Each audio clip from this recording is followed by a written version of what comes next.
Hi everyone, welcome back to my YouTube channel. Here's the second problem from the virtual TI conference. The broken stick.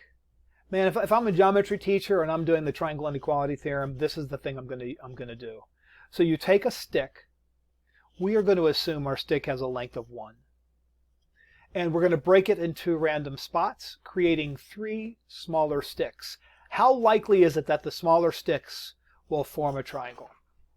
Fun problem, and it's kind of counterintuitive, but we'll look at the results in a couple of different ways. So I'm going to go ahead and insert a new page, and then on that page I'm going to insert a Python script, and I will call this triangle just for kicks.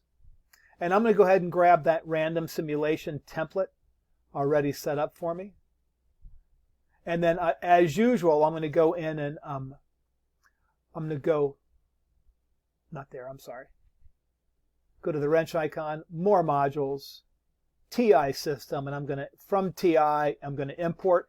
That's going to allow me to, that is going to allow me to share all of this data with a data and statistics page.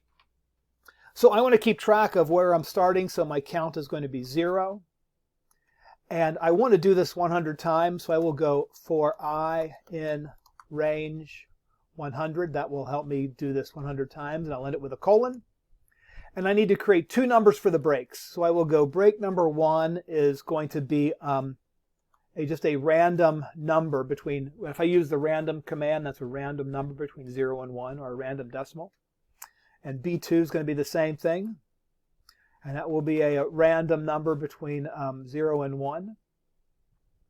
And so what I would like to do next is I want to use the breaks to create my 3 sides for the triangle.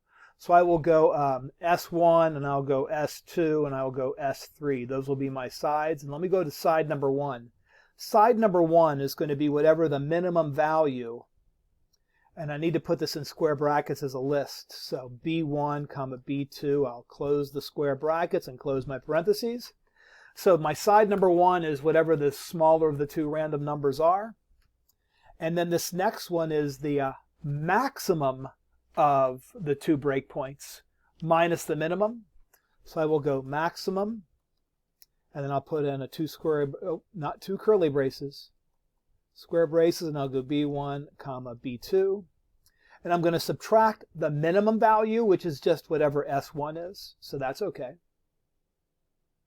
And then a S3 is going to be, my stick has a length of 1, so I'll go 1 minus, and I could subtract S2 and S1, or I could just go the maximum value of whatever B1 and B2 is. And so what I'm interested in, side 1, side 2, side 3, S1, S2, S3. They will form a triangle as long as all of them are less than half. Or so the maximum one is less than a half. So if the maximum value, and in square brackets, B1, B2, B3, close my square brackets, close my parentheses. If the maximum value is less than 0.5, then I'm going to have a triangle. So I'm going to have my count increment by 1, and then I want to print all that out. I don't want to do capital lowercase. And so let's run it, or can we build it, check it, run it. I know what I did.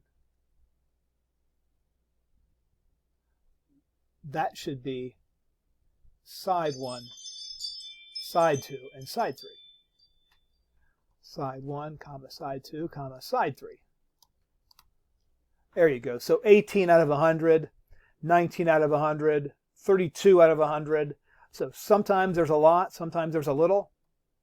All seems to be maybe kind of floating around upper 20s, lower 20s, maybe around 25. So what I would like to do is I would like to take the breakpoints, and I would like to put each of the breakpoints into its own list.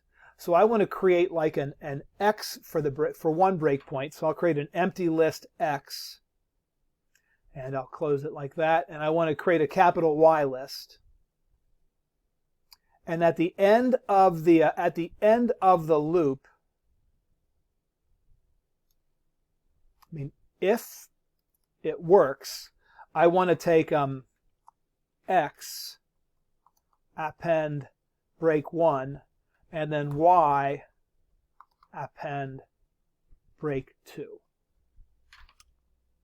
And then what I would like to do next is I want to put those into the Inspire data and statistics page. So let's see if I can remember this. Store list in quotes X comma X, and then let's do store underscore list in quotes. That's the Inspire one, comma, and that's the Python one. So let's see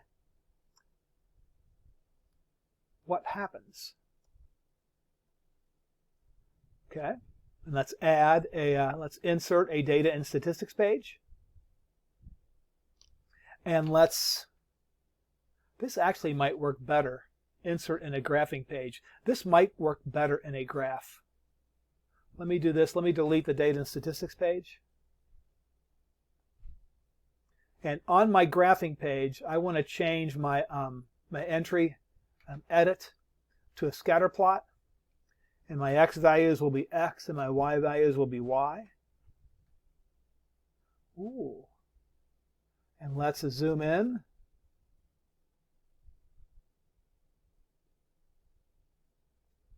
And not a whole lot there. So let's go back to our program. And instead of doing this 100 times, let's do it 1,000 times. And now I have a little bit more, I get a little more data looking there. How about that? How about that figure? So let me draw a rectangle.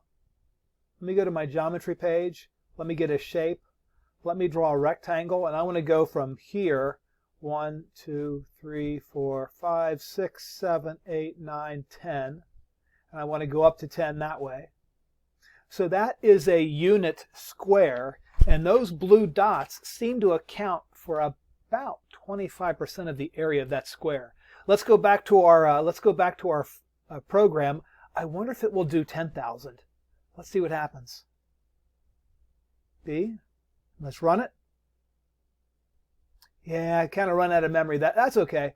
So let's do 5,000. Let's see if we can get 5,000 to run. So.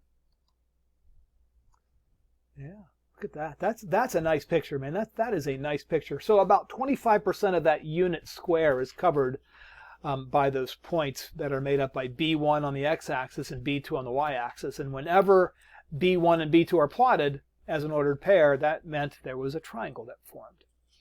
So that is that. That's the broken stick. So come back next and we'll look at the factored quadratics.